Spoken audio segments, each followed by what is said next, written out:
নমস্কার,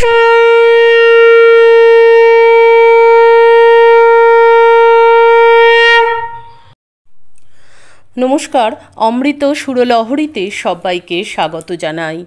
আমি সুপ্রিয়া। আজ আপনাদেরকে শোনাবো একটি অনবদ্য ঘটনার কথা। আমরা সবসময় বলে থাকি, প্রায়শই বলে থাকি এ কথা, যে ভক্তের বোঝা ভগবানে বয়। এই ভগবান কিভাবে যে আমাদের বোঝা বয়ে নিয়ে যান, যদি আমরা ভক্তিটুকু রাখি, তাহলে সে প্রসঙ্গেই আজ আমরা শুনব একটি অনবদ্য ঘটনা।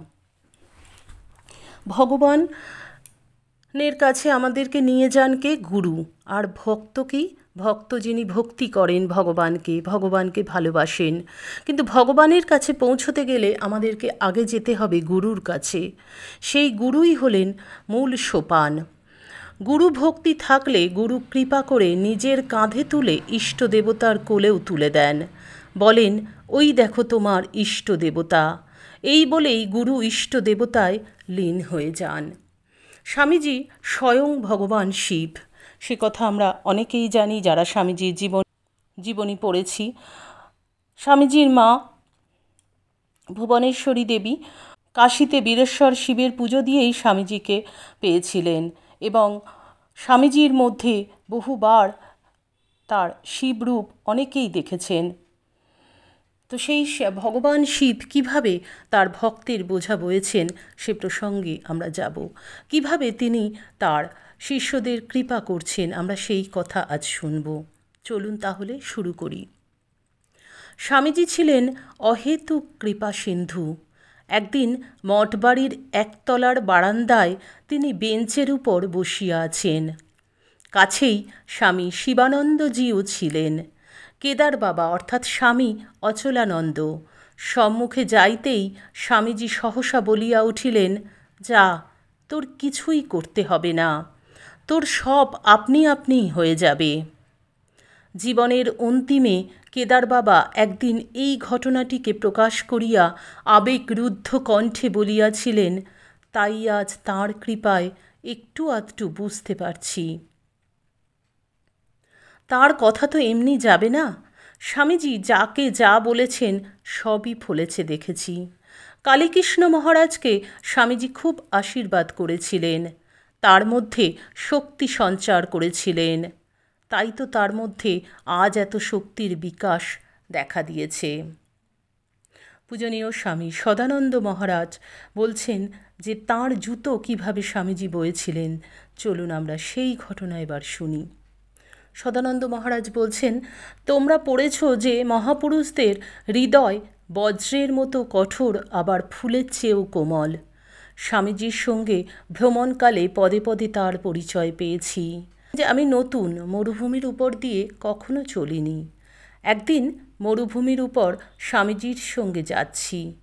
একটু বেলায় প্রখর রৌদ্রের তেজে বালুময় পথ তেতে উঠেছে। জুতো পায়ে দিয়ে চলেছি, কিন্তু জুতোও গরম, পা রাখতে পারছি না। এদিকে আগুনের মতো হাওয়া, চলতে পারছি না, অসহ্য কষ্ট। স্বামীজি পিছন ফিরে আমার অবস্থা দেখে বললেন, তোর ঝোলাতে জুতো রাখ, আমার কাঁধে চড়। আমি হতবম্ব হয়ে কাতর দৃষ্টিতে তাকাচ্ছি। তিনি ধমক দিয়ে বললেন, যা বলছি শোন। আমার পালোয়ানি শরীর, ঝোলা শুদ্ধ আমাকে কাঁধে নিয়ে সেই প্রখর রৌদ্রে মরুভূমির রাস্তা দিয়ে স্বামীজি চলেছেন।